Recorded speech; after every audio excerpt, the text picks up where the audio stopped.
اچھا یاد رکھیں، صحابہ کرام کے بارے میں اچھا گمان رکھنا، ان کے میان ہونے والے اختلاف سے اپنی زبان کو روک کے رکھنا، اور ان کے مابین ہونے والی جنگوں کی تعویل اپنے تئیں کرنا کہ نہیں جی یہ یوں ہوا تھا، نہیں جی یہ تو یوں ہوا تھا، یہ تو ایسے ہوا تھا.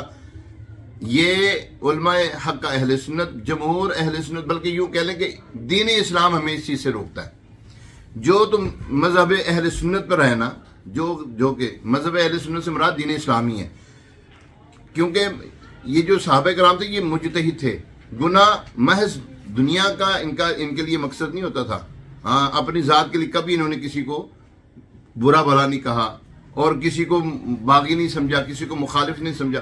یہ جو ایسی اس طرف کے لے کر آتے ہیں نا، یہ ظالم لوگ ہیں، یہ بدبخت لوگ ہیں، ان کا دین اسلام سے کوئی سروکار نہیں. یاد رکھیں، صحابہ کرام علیہم رضوان کی آپس میں رشتہ داریاں ہیں، ٹھیک ہے؟ ہاں، یہ تو پہلی بات یاد رکھیں. اچھا دیکھیں، حضور علیہ الصلوۃ والسلام کی جو شہزادی ہیں